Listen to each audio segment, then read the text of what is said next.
Shalom, terima kasih sudah meluangkan waktu sejenak di tengah kesibukan Anda untuk duduk, mendengarkan, serta merenungkan kebenaran firman Tuhan.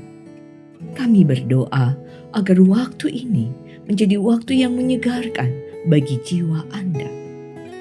Topik renungan kita sepanjang minggu ini adalah iman dan pasar.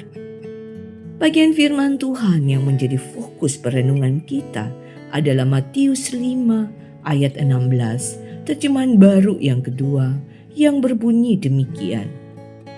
Demikianlah hendaknya terangmu bercahaya di depan orang, supaya mereka melihat perbuatanmu yang baik dan memuliakan Bapa-Mu yang di surga. Jemaat yang terkasih di dalam Tuhan, jika kita mendengar kata pelayanan atau memberitakan Injil, bayangan apa yang pertama kali muncul di benak kita?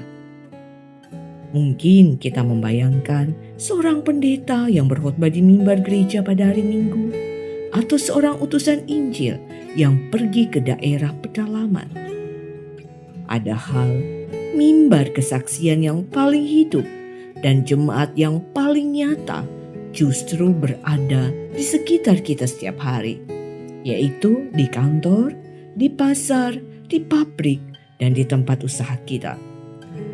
Seringkali orang-orang di luar sana tidak membaca Alkitab. Mereka membaca kehidupan kita. Dalam khotbah di bukit, Tuhan Yesus memberikan identitas yang sangat jelas bagi para pengikutnya. Kita adalah terang dunia. Sifat asli dari terang adalah bersinar dan mengusir kegelapan. Terang tidak diciptakan untuk disembunyikan di bawah gantang atau keranjang. Yesus dengan tegas mengatakan bahwa terang itu harus bercahaya di depan orang. Bagaimana caranya? Melalui perbuatanmu yang baik. Perbuatan baik di sini bukanlah sekedar membagi-bagikan brosur gereja, melainkan karakter, integritas, keadilan, dan etos kerja kita sehari-hari.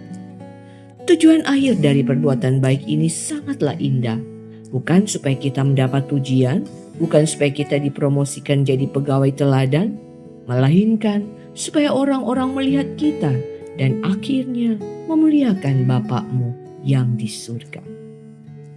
Dunia bisnis dan pasar persaingan kerja seringkali menjadi tempat yang sangat gelap. Di sana penuh dengan kelicikan, sikut-menyikut, keegoisan, dan ketidakadilan.